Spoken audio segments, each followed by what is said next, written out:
Something about me that anyone who knows me knows is that I am obsessed with reality television. Pretty much in almost all my free time, if I'm not listening to music, I have a show running in the background. And so I've watched quite a bit of reality TV shows in my day. As someone who's in a career in mental health, I want everyone to know that watching reality TV is in fact a perfectly healthy coping mechanism. If you like therapist humor, pop culture takes, chaotic energy, go ahead and follow for more. Today I'm going to be ranking my top 10 reality TV shows based on 3 things. The first of which is just overall entertainment value. The second thing is going to be how much psychological damage being on the show and the subsequent response of the public afterwards, how much psychological damage the castmates or the participants would face from being on the show. And the third criteria is how likely the show is to lower my IQ.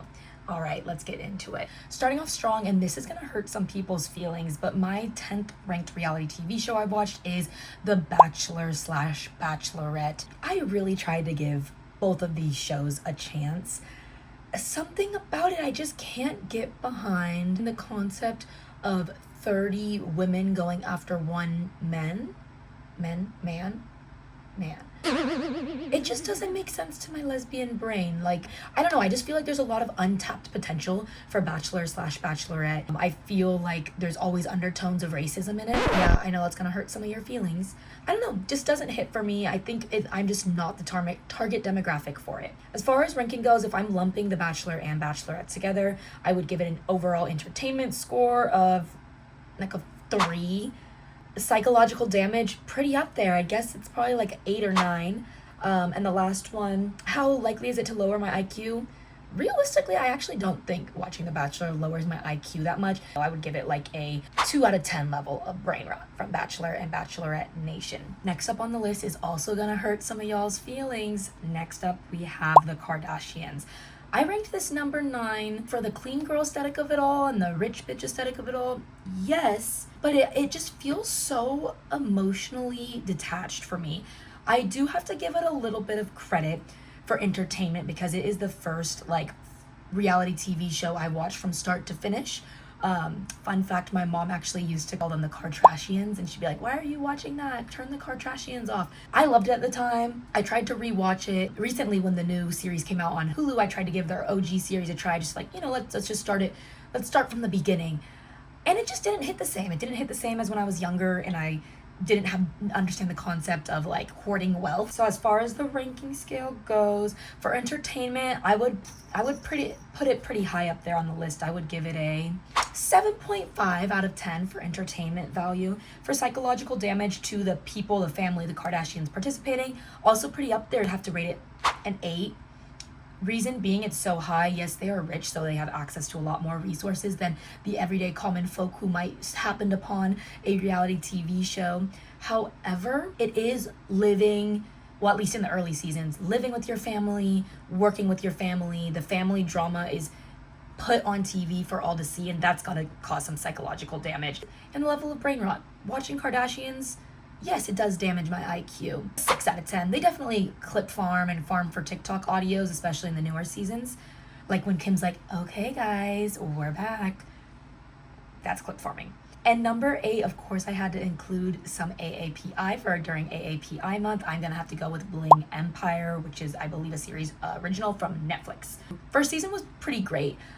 It did feel very contrived. That is why I had to rate it in one of the lower slots, because it did feel like very like manufactured and contrived, basically just trying to create like Asian representation in the reality TV space, which I love, especially during AAPI month. This show gave me a lot of anxiety for some reason. I just remember when I watched it, I was laughing, yes, and it was definitely bingeable, but I just remember feeling so anxious. A lot of it did feel scripted and forced, or the story, it felt like the producers were kind of spinning storylines during the show. I did like how there was some familiar faces that I saw from like social media. And for the rankings for Bling Empire, I would give it entertainment score of 6.5 out of 10. I enjoyed it. I enjoyed seeing Asian cultures represented on reality TV spaces, which is something we don't usually see. So that was pretty cool. Psychological damage, I don't know. I remember feeling very anxious when I watched it, but the feuds felt so contrived. So I'm gonna give it a psychological damage score of like 3 out of 10. And as far as the brain rot score, also very low. Maybe that's biased because my impression is that Asian people, especially people who are wealthy, they know how to play the system. They have knowledge about economics, networking. You gotta be smart enough to make it on a show like that. So I'm gonna rate the brain rot score also pretty low, like a 2 out of 10. Next up at number 7, we have Love Island USA. Now don't come for me because I've only actually watched one season of Love Island UK, the original. It was good. I watched the very first original season, like where it was really like ratchet and they were smoking cigs and drinking a lot on the show. Loved that. I haven't watched enough seasons to add it on the list. So I'll put the Love Island UK in an honorable mentions list. Actually, genuinely very entertaining if you just accept that you're gonna lose brain cells while watching it. So that brings us to our entertainment score. I would give it an entertainment score of like, especially in the recent seasons, I'm gonna give it a 9 out of 10. Reason why it's 9 out of 10 is because of how the episodes come out. Daily episodes coming out, internet lore with X and TikTok coming out constantly. So it's essentially like you get to see the public's live reaction, be voting in it, participation. That's pretty great in my entertainment book. I'm gonna give it a 9 out of 10. Psychological damage, I'm gonna have to give this one also a 9 out of 10. Since it's more of like a competition reality TV show, you're in a controlled, contrived environment. You don't have access to the outside world, as they like to call it. You don't have your cell phone. Something I heard through the grapevine is you do not have journals. You're not allowed to have journals, notebooks, pencils. That is because they want you to process your thoughts in the confessionals. That's where they get the juicy details out of. And when you think about it, the confessionals is where people really get in trouble. Like seeing how they're explaining and what they're thinking about their thought processes right after it happens. It's essentially like seeing the inside someone's brain, which is pretty strange. So I'm gonna give it, you know what? I'm actually gonna give it a psychological damage score of 10 out of 10 because I've seen the internet tear people apart on Love Island USA, given a lot of love to them, yes, but torn apart. And their lives change in the matter of a month and a half. The last one, brain cell score, like I said, you're gonna lose brain cells. I'm gonna give it a 9 out of 10 for brain rot score. There's a lot of viral clips and audios that come from it. And I don't feel like there's very many like intellectual conversations that happen on there. So there's not really much to balance out the brain rot and just the mindless watching. And to keep it going with the Peacock Network, we have at number 6, Real Housewives of Beverly Hills. You might be shocked that I'm rating this so low on my list. The reason being, it is just so much passive aggression in this show. There is very, very few moments in this show where the drama actually valid to be drawn out as long as it is. And the only times where things actually get squabbled is when there's physical fights out of it, which rarely happens. I have to give it a lot of entertainment points because some of my fave reality TV moments came out of this. Beverly Hills was the first Real Housewives city that I watched, so have to give it its props. Early seasons, Chef's Kiss, Kyle Richards, Kim Richards.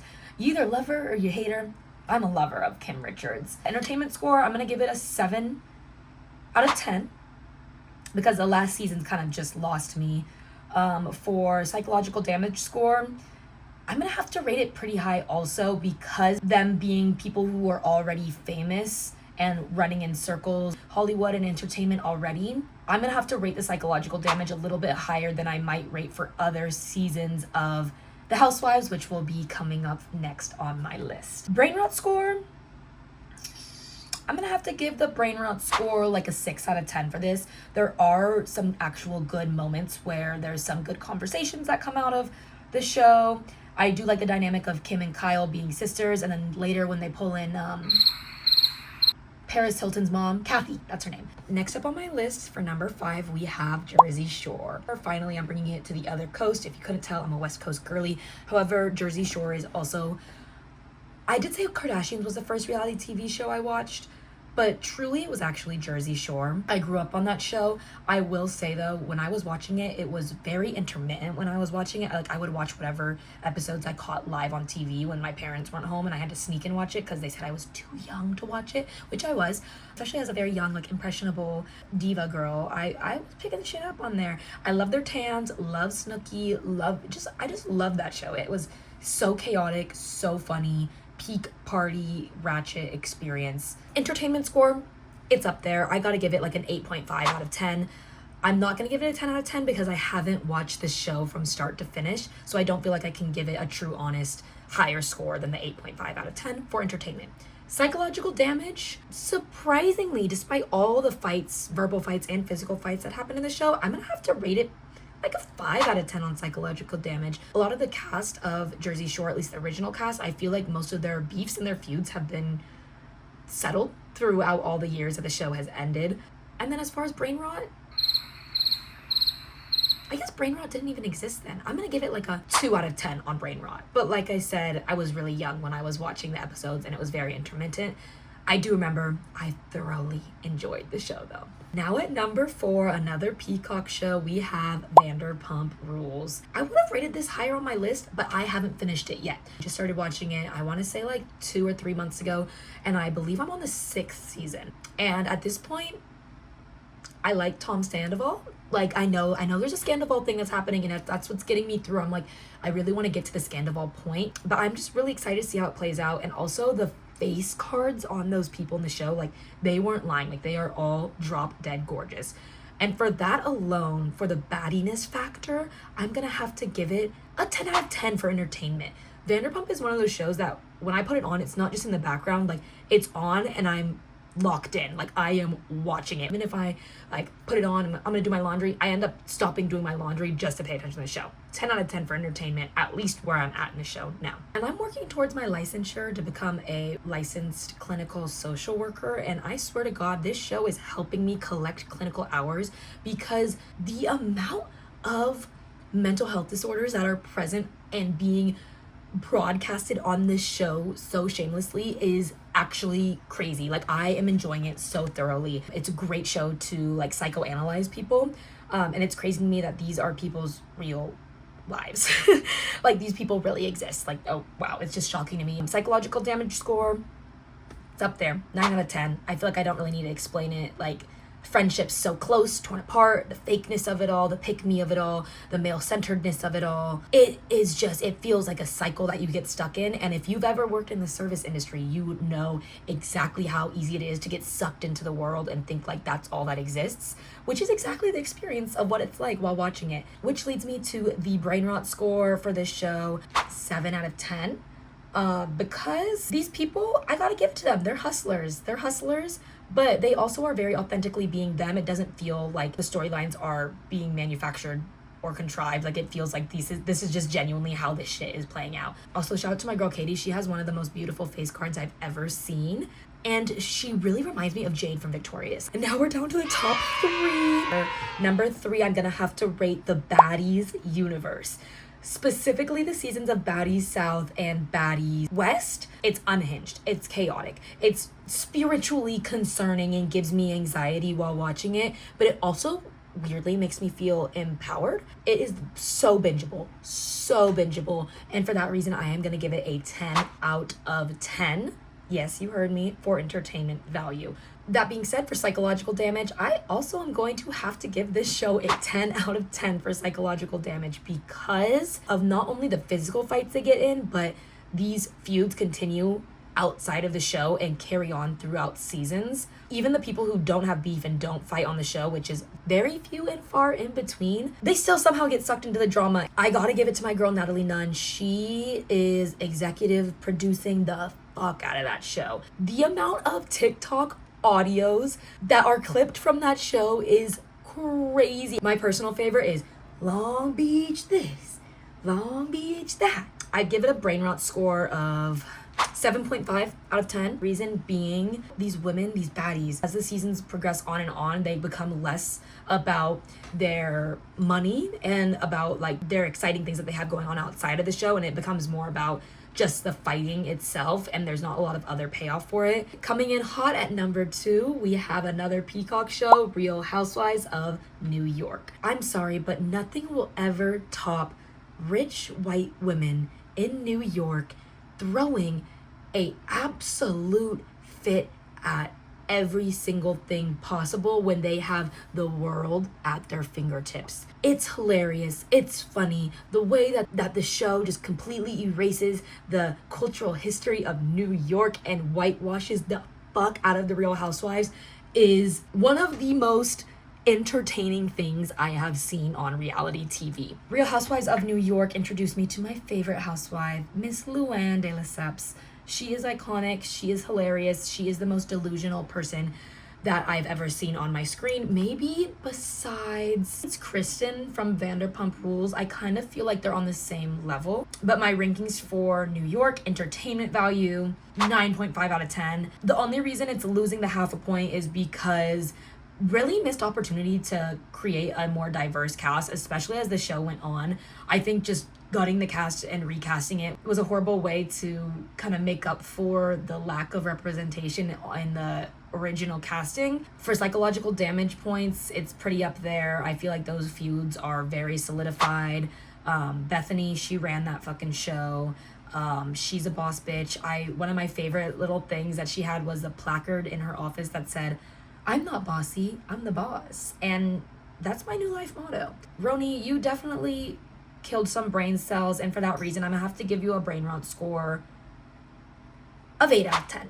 It produced one of my favorite moments, which is the classic Aviva moment. Like, it doesn't get better than that. It doesn't get better than a amputee ripping off her leg at the dinner table and throwing it across the table. It doesn't get better than that. Except it does. At my number 1 spot, we have Real Housewives of Atlanta. I don't even need to explain this one. Anyone who is into reality TV, you have seen Real Housewives of Atlanta. It is reality TV gold. The reads, iconic. The memes, historic. The GIFs, memes that came out of it, everything. It was everything for the era. It's everything now. Nene Leakes, the queen that you are. Also, one of my second favorite housewives, Miss Cynthia Bailey, is on this show. I have to give it to the Real Housewives of Atlanta. They have the most beautiful cast of all the housewives. Also, I love, what's her name? Phaedra, the meme of her, like... This franchise really carried reality TV on its back, and for that reason, you already know I'm gonna give it a 10 out of 10 for entertainment. Psychological damage, they were really getting in a lot of verbal fights and screaming at each other, but I do feel like these women were able to make up fairly quickly. So I'm gonna give it a psychological damage score of 6 out of 10. Brain rot score, I'm gonna rate it pretty low for brain rot. Like, I feel like I actually learned things from this show. Like, I really enjoyed seeing these people being businesswomen, being hustlers, making their money. And Nene Leakes, like, I have no idea what your job is, because you kind of do a little bit of everything, and it's really inspiring. So I'm gonna give it a brain rot score of like 3 out of 10. So there are my top 10 reality TV rankings. If you disagree with my ranking, you're probably right, because I have very questionable taste. Please comment down below your favorite reality TV show, something that you like to watch or psychologically analyze, so I can review it. If you like therapist content, pop culture takes, music analysis, chaotic energy, and watching me slowly lose my brain cells to reality TV, follow for more. Thanks for watching. Bye.